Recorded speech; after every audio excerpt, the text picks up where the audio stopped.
Welcome to the Dealmakers podcast. The Dealmakers is a platform for leaders in the commercial real estate industry to share their personal stories, business insights, and industry secrets because we believe in spotlighting the real people behind the deals. This podcast is brought to you by Agora, a comprehensive real estate investment management platform offering a wide range of services to enable real growth and provide the best real estate investment experience both for GPs and LPs. I'm Asaf Raz. Let's go. And today, finally, Daniel, I have Daniel Brereton. Daniel has the investor relations team at Equity Multiple, a real estate investment platform for self-directed investors. Since 2015, Equity Multiple has provided streamlined access to commercial real estate opportunities across various property types, locations, and capital types for senior debt to LP equity. Daniel, please take it away. Tell us about yourself so our audience gets to know you, and we'll deep dive after that. Hey, Saf. Yeah, it is finally indeed. You know, we've been going back and forth about this for a couple of weeks now. As you can imagine, it's the markets have definitely picked up.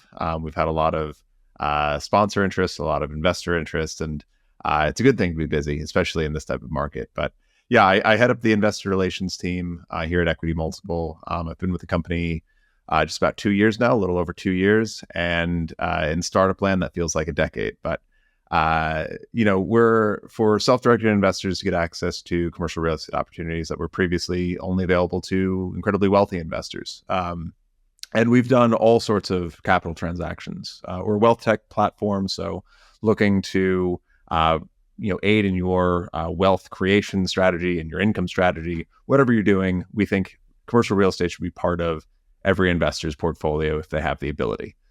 And as I say, we're investing across the capital stack. A lot of people want the LP equity, those equity investments where you're getting the big upside, the big multiples on your properties. But we also have preferred equity. We've got mezzanine debt. We've got senior debt and funds as well. And that's what we're seeing the opportunity today is more on that commercial real estate debt, which I think is a bit unique in what other investors might be looking for. Let's get to take it a step back. Let's go to the beginning, right? How did you get into this space? Like, why commercial real estate? What's going on? Why are you here? Sure. So, the company started 9 years ago. Charles Clinton wanted to start it off, our CEO, because he was a commercial real estate lawyer, a private funds lawyer, and he wanted to invest in the types of deals that he was seeing, the huge wealth creation, and he found out that he couldn't. You had to know someone, you had to have enough wealth. So he wanted to create a platform with Marius Schulzen, our CIO, to create this platform where people could access these types of investments. I've got a background personally in wealth management. I worked in the Army for a few years as well. But really, when I was in wealth management, the opportunities that I saw that had the most alpha potential, that upside beyond just the market return, were in private markets. And I was working at another alternative investment shop. And the thing that consistently a lot of investors were looking for were private credit and private real estate, because I think real estate itself is, it's tangible, it's easily leveraged, it's, infinitely reusable by different business applications. And for a lot of investors, it's a foundational part of your portfolio, and institutional investors make it a foundational part of their portfolios and endowments, foundations, all that. Mm-hmm. It sounds like pretty natural progression for you and for Equity Multiple to kind of go into that. And I think we're going to dive into the commercial real estate piece of this a bit. We've seen the 50 basis point reduction in interest rate, which was pretty nice, right? And has created some sort of a positivity within the market. The past few years have been a little bit, I would say, the market worked honestly pretty well. I expected to do more. Like I expected more distressed assets. I just expected more of like a downfall, I would say. None of that really happened. And now we're seeing positive direction and reduction of interest rates. So let's talk about the current state of the market. How are you and Equity Multiple are dealing with it, or what are some strategies that you're implementing to kind of fit whatever's happening in the market right now? Yeah. And, 2 years ago, the Fed started raising those rates and it was rapid, this massive wall of interest rates. Yeah. And to your point, we haven't seen a lot of, defaults just yet, but there seems to be a lot of sponsors that were holding off on refinancing, holding off on taking new loans until they saw a very clear direction from the Fed. And that clear direction was, as you mentioned, the 50 basis point cut. And now we're in a bit of a declining rate environment potentially. But a lot of these sponsors are starting to capitulate. They're starting to accept, okay, this is where interest rates are. I have to do something with my loan balance. So I think we're going to still see some distressed assets come online, people selling those assets, trying to redeploy capital now that what the market is seeing and what we're actually posting in one of our next updates is this bottoming of the market. Bloomberg had a piece about it just last week, I think. And this bottoming of the market makes it so buyers and sellers can really be confident in that meeting point. So for us, a year ago, we launched our Ascent Income Fund. We were seeing the signs that the market was starting to bottom. We were seeing signs of, okay, there's going to be a lot of borrowers, a lot of volume in the refinance, the bridge scenarios. So we wanted to get in and launch a product or launch that fund for senior lending in the commercial real estate market, where a lot of non-bank lenders were pulling back. A lot of traditional lenders definitely were pulling back. Yeah. We wanted to be available to apply capital in a pretty tight market. Mm-hmm. Mm-hmm. So that's what you did with the Ascent Income Fund, right? That's essentially what you did there. Can you take us into some of that story of the Ascent Income Fund, how that worked and how you structured it to kind of fit the market conditions? Yeah, totally. So for our market and our business, we have experience across the capital stack I was talking about. And one of our biggest bread and butter plays is private debt and private real estate debt. Mm-hmm. We do both mezzanine debt and senior debt. But Mario Schulzen, Dan Milo, our head of real estate, they have a strong background in real estate debt, and our team is very keen on finding great risk-adjusted returns in the market. And for the same type of returns you might get for a core plus or a core property cash flowing in a good area, you can get that type of return potentially from a senior debt. And when you have that type of risk difference between taking equity risk versus taking senior debt risk, it's a kind of a no-brainer for us to be putting out capital for senior debt. Yeah. But how does that work? When you look at a challenging or uncertain interest environment, right? And obviously in that environment, I would say it's a little bit more, like you said, it's a little bit more of a safe investment, right? To look into more of that debt vehicle.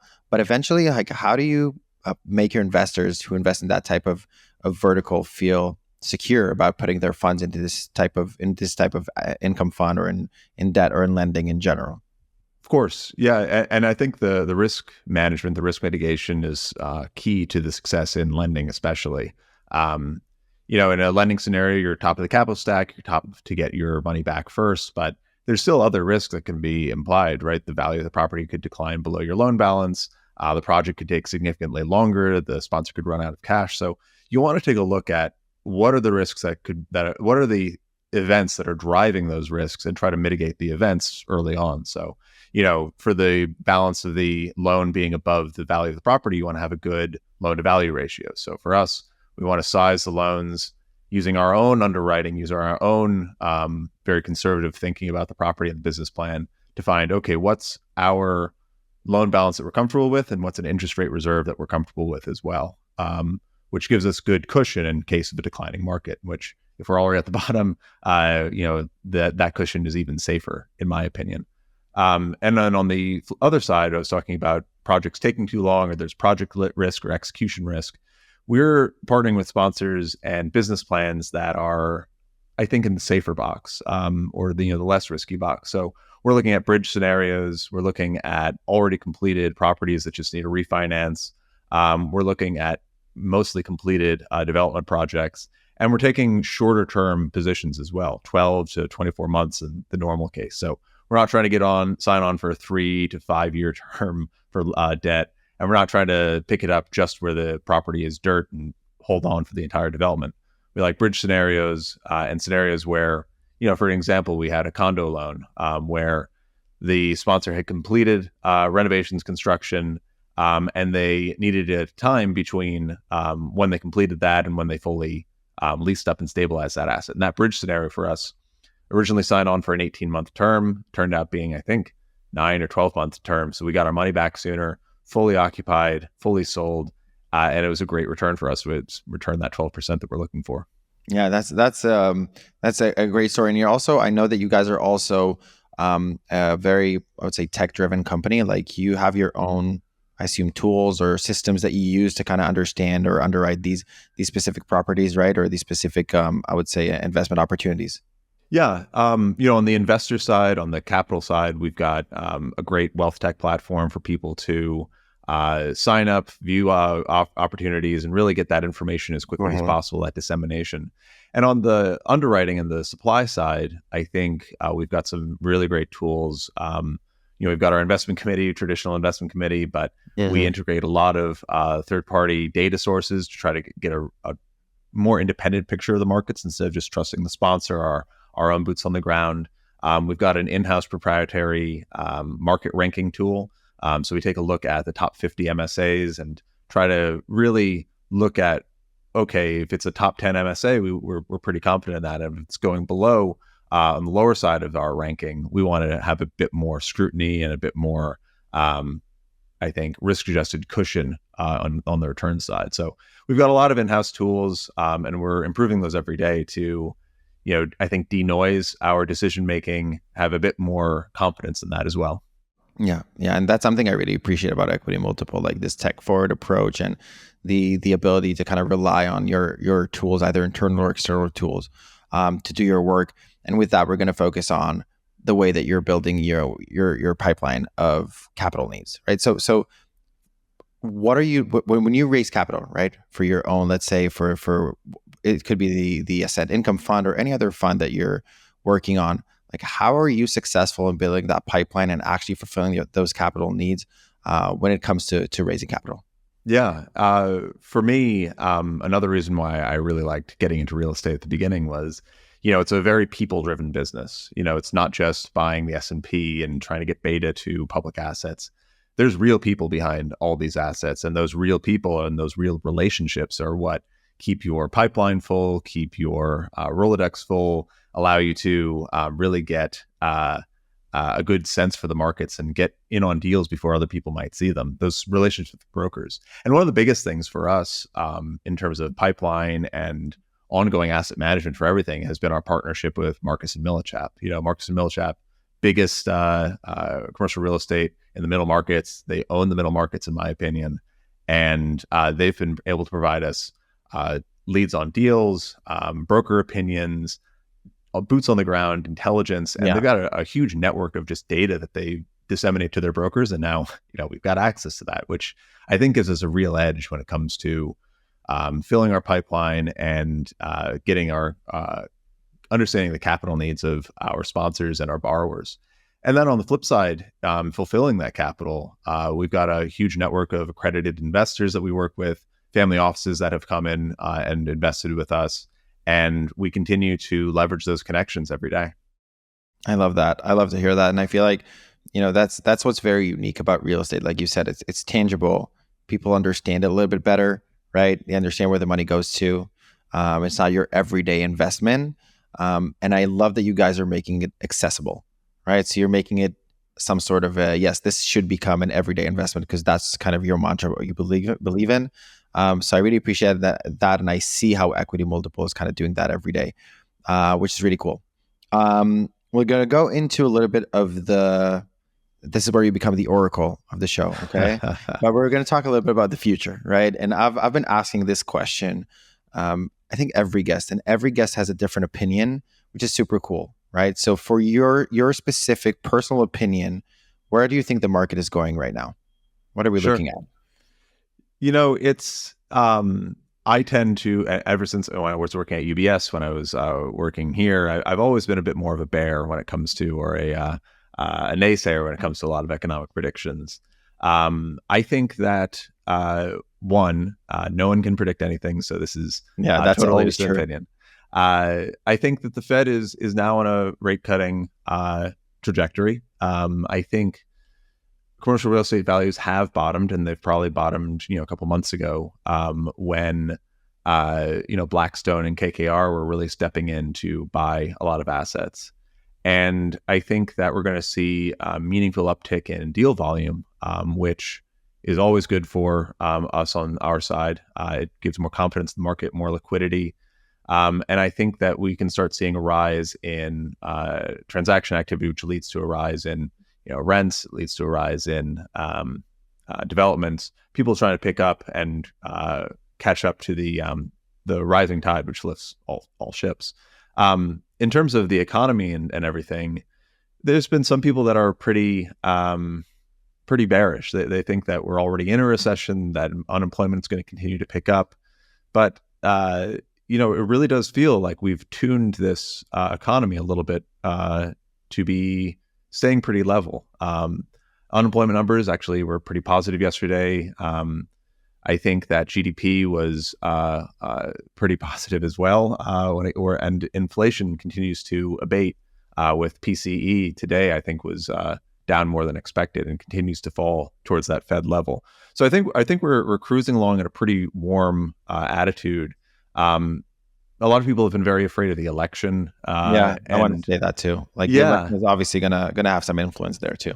It does, and a lot of people, the market is a little stale until the election, and it really depends on.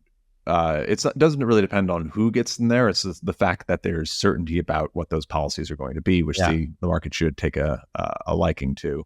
But in general, the long-term effects, or the short-term effects of politics are not there. It's very muted. The long-term effects are what we're going to be looking for, which I think for us at Equity Multiple, we're not really trying to play a rates game. We're not trying to predict or forecast economic variables. We're aware of them, and we want to be aware of what that might be impact our portfolios. But we're looking for properly structured investments, durable, rigorously vetted, so that if it's a good investment in a down economy, it's going to be a great investment in a great economy. So we like to have structurally solid and rigorous investments that we're comfortable with. I like that approach. I really do. So we're almost at the mark, which our audience asked for. I always go through this. We try to keep our episodes up to 20 minutes. And that's where we go into our last part. And that's what I call the shameless plug, right? And that's where you shamelessly as you can, please, Daniel, plug in exactly what Equity Multiple is looking for today, what type of partnerships, what type of investors, like what type of assets you're looking for, anything like that. We share that with our audience, and we've had a lot of great connections happening behind the scenes because of these type of plugs. So please take it away, shamelessly as you can. Let us know what Equity Multiple is looking for today. What are you doing today? Floor is yours. Awesome. Yeah, for us, we're a meeting of capital. So we're a meeting of supply and demand in our marketplace. For our demand side, for our investors, any accredited investor, you can sign up with us. Lowest investment amount for us is $5,000. Try to keep it easy for investors to access, and our minimums range from $5,000 to about $20,000. So for any accredited investor, anyone who wants to try it out on real estate investing, you can sign up at equitymultiple.com. Reach out to us at ir@equitymultiple.com, and my team and I will take care of you. Make sure you let us know you heard us on this podcast, and we'll give you a quick little boost to your investment. For the supply side, that capital needs from our sponsors. We're always looking to partner with good established sponsors with solid track records in their established domain. So if you've got a hospitality bent in the Sunbelt states, we'd like to hear from you about hospitality assets. If you're a multifamily operator in Texas that's been doing several deals over the last several years, we'd like to hear from you. We're pretty agnostic when it comes to property type or asset class and location, but typically we've been looking in the Sunbelt and other high growth population areas over the last few years. And what we're really trying to focus on right now for the next several months is our Ascent Income Fund. I think there's a lot of sponsors that are going to need to refinance their capital. So if you're a sponsor that has a loan coming due or would like to explore refinancing or alternative sources of credit for your project, you're not able to get good pricing from a traditional lender, reach out to us. Our partnerships team, partnerships@eminvestmentpartners.com. They can definitely look at your project. We work with all sorts of borrowers, all sorts of sponsors, transaction sizes from 5 to 50 million, and we'd be happy to partner with you. I love that. And obviously all the links, all the emails, everything is going to be in the bio. So it's going to be easy for you to reach out to Daniel and Daniel's team. Daniel, thank you so much for joining us today and sharing your valuable insights and experience with us. It was truly enlightening to hear your perspective about the industry, about the market, what's going on right now, and your journey in that. To our listeners, thank you for tuning in for another episode of the Dealmakers podcast. If you enjoyed this episode, be sure to subscribe so you never miss out on the latest conversations with industry leaders. Stay tuned for more exciting episodes as we continue to explore the stories behind the deals and the people making them happen. I'm Asaf Raz, and we'll see you next time on the Dealmakers podcast. Daniel, thank you so much. Thank you, Asaf.